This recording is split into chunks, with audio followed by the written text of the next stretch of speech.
రామకృష్ణపూర్ పట్టణంలో గల నాగార్జున కాలనీ వాసుల ఆధ్వర్యంలో బాబాసాహెబ్ అంబేద్కర్ కి ఘనంగా నివాళులర్పించిన వివిధ పార్టీల నాయకులు భారత రాజ్యాంగ నిర్మాతగా దేశ ఔన్నత్యాన్ని ప్రజాస్వామ్య స్ఫూర్తిని విశ్వవ్యాప్తంగా చేసినటువంటి మహోన్నత వ్యక్తి భారతరత్న డాక్టర్ బిఆర్ అంబేద్కర్ అని అబ్దుల్ అజీజ్ అన్నారు.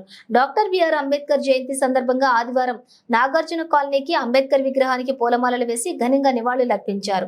ఈ సందర్భంగా ఆయన మాట్లాడుతూ రాజకీయవేత్తగా, సామాజిక సంఘ సంస్కర్తగా, రాజ్యాంగ నిర్మాతగా, భారతీయుల గుండెల్లో ఎప్పటికీ నిలిచిపోయే మహనీయుడు అంబేద్కర్ అని, మహిళలు, కార్మికుల హక్కుల కోసం అలుపెరగని పోరాటం చేసిన యోధుడు అంబేద్కర్ అన్నారు. అంబేద్కర్ కి నిజమైన నివాళి ఆయన ఆలోచనలను ఆచరించడమేనని అన్నారు. కులం, మతం, ప్రాంతం, భాషతో సంబంధం లేకుండా ప్రతి ఒక్కరూ రాజ్యాంగ ఫలాలు ప్రతి ఒక్కరికి అందుతున్నాయంటే అది ఆయన చలవేనని ఈ కార్యక్రమంలో అన్నారు.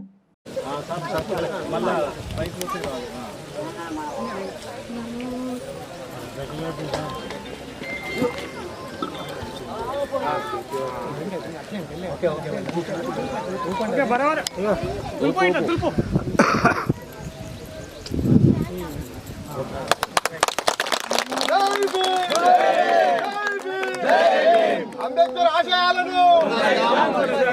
ఆశయాలను ఫంక్షన్ హాల్ కడతామని అనుకుంటున్నాం. అందరు దాని గురించి మీరు అందరు సహకరిస్తే చాలు. అంబేద్కర్ ఆశయాలు సాధించే ప్రతి పౌరుడిపై ఉందని సందర్భంగా తెలియజేస్తున్నాం. లేకపోతే ఎస్సీ, ఎస్టీ, బీసీ, మైనార్టీలకి కేవలం అంబేద్కర్ అని అందరూ అంటుంటారు. కాదు, అంబేద్కర్ మహాశయుడు భారతావనిలో నివసించే ప్రతి ఒక్క పౌరుని యొక్క లక్షణాలు, ప్రతి ఒక్క పౌరుని యొక్క హక్కుల కోసం భారత రాజ్యాంగాన్ని రచించడం జరిగింది.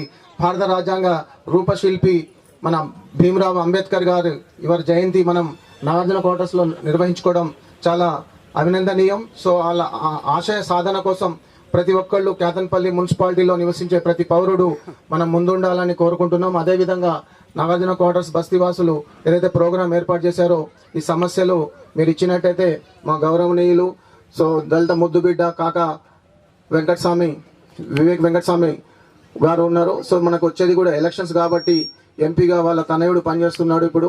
సో ఎంపీగా మనం గెలిపించుకుంటున్నాం కాబట్టి సో వాళ్ళు కాకా వెంకటస్వామి కుటుంబం దళితుల కోసం, బడుగు బలహీన వర్గాల అభ్యున్నతి కోసం ఎల్లవేళలా పాటుపడుతున్నారు. అదేవిధంగా ఇక్కడ సమస్యల్ని వివేక్ వెంకటస్వామి గారి దృష్టికి తీసుకెళ్లి తప్పకుండా ఈ బస్తీవాసుల యొక్క చిరకాల కోరిక అయినటువంటి ఏదైతే కోరికలు ఉన్నాయో వాటిని తప్పకుండా నెరవేర్చడానికి మా వంతు సహకారం తప్పకుండా అందిస్తామని కాంగ్రెస్ పార్టీ తరఫు నుంచి మేమందరం ఇక్కడ మీకు సార్తో చర్చించిన తర్వాత మాట ఇవ్వడం జరుగుతుంది. సో ఎందుకంటే ముఖ్యంగా నాకు తెలిసి రామకృష్ణాపూర్లో ఆల్రెడీ ఒకటి అంబేద్కర్ భవనం ఉంది. సో రాజీవ్ నగర్లో చాలా బ్రహ్మాండంగా ఉంది. సో మళ్ళీ ఇక్కడ కూడా ఒక అంబేద్కర్ భవనం అని చెప్పి మీరు రిప్రజెంటేషన్ ఇవ్వడం మరి ఎంతవరకు సమంజసమని నాకు ఒక క్వశ్చన్ ఎరైజ్ అవుతుంది. సో దీన్ని కూడా సో మనం ఊర్లో ఒక అంబేద్కర్ భవనం ఉంది. సో ఇక్కడ 25,000 ఓటర్లు ఉన్నారు, 40,000 జనాభా ఉంది. దీనికి ఇంకో అంబేద్కర్ భవనం తీసుకొచ్చి మనం చేసుకోవడమా, లేకపోతే అతని ఆశయ సాధన కోసం ఇంకేదైనా చేస్తే బాగుంటుందేమో, ఆ విధంగా ఆలోచన చేస్తే బాగుంటుందని నా యొక్క ఆలోచన. దాన్ని మీరు పునఃపరిశీలించాలని కోరుకుంటున్నాం. ఒక భవనం ఆల్రెడీ ఉంది, మళ్ళీ ఇంకో భవనం తీసుకురావడం వల్ల మనకు అభిప్రాయ భేదాలు రావడం జరుగుద్ది. కాబట్టి అంబేద్కర్ గారి ఆశయాలు ఏదైతే చిన్న రాష్ట్రాలు ఉంటే ప్రజలకు అభివృద్ధి జరుగుద్ది అని చెప్పి ఆ రోజు అంబేద్కర్ గారు భారత రాజ్యాంగంలో పొందుపరిచిండో మరి దానిలో భాగంగానే ఈరోజు మనం తెలంగాణ సాధించుకోవడం జరిగింది. మరి ఈరోజు ఇక్కడ ఉన్నటువంటి అధికారులు కావచ్చు, రాజకీయ నాయకులు కావచ్చు, అందరూ కూడా వారి యొక్క ఆశయాలకు వారు రాసినటువంటి ఏదైతే భారత రాజ్యాంగం ఉందో మరి దానిలో భాగంగానే వాళ్ళందరికీ లాభం జరుగుతుంది. అంటే అందరూ కూడా స్థానాల్లో మనం నిల్చుండి ప్రజలకు సేవ చేసుకునేటువంటి అవకాశం ఉంది. మరి అటువంటిది అందరూ కూడా అంబేద్కర్ ఆశయాలు ఏదైతే ఉండేనో మరి అందరికీ చిన్న బడుగు వర్గాల నుంచి పై స్థాయి వరకు కూడా అందరూ కూడా దీంట్లో పాల్గొని అందరూ డెవలప్ అవ్వాలి, అన్నిటిని కూడా రాజ్యాంగబద్ధంగా సవరించాలి, అన్నీ చేయాలి.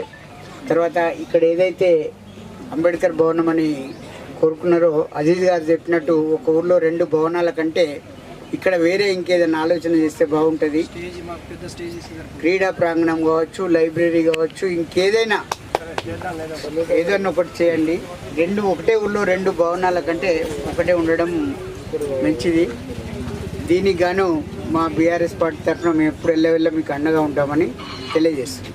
అంబేద్కర్ భారత రాజ్యాంగాన్ని రాసి మనందరికీ ఈరోజు మనందరం కూడా స్వేచ్ఛ కాళ్ళు తీసుకుంటున్నామంటే వారి యొక్క రాజ్యాంగం ప్రకారము, వారు రాసినటువంటి రాజ్యాంగం ప్రకారం తీసుకోవడం జరుగుతుంది. మరి ఈరోజు ప్రతి ఒక్కరికి చిన్న రాష్ట్రాలు ఉంటేనే అభివృద్ధి జరుగుద్దని వారు రాయడం జరిగింది. దానిలో భాగంగానే మనం తెలంగాణను తెచ్చుకోవడం జరిగింది. మరి అంబేద్కర్ గారి ఏదైతే ఆశయాలు ఉండేనో మనందరం కూడా వారి ఆశయాలను కొనసాగించాలని కంకణం కట్టుకొని తప్పకుండా వారి యొక్క ఆశయాలను కొనసాగించాలి. జై తెలంగాణ. జై భీమ్.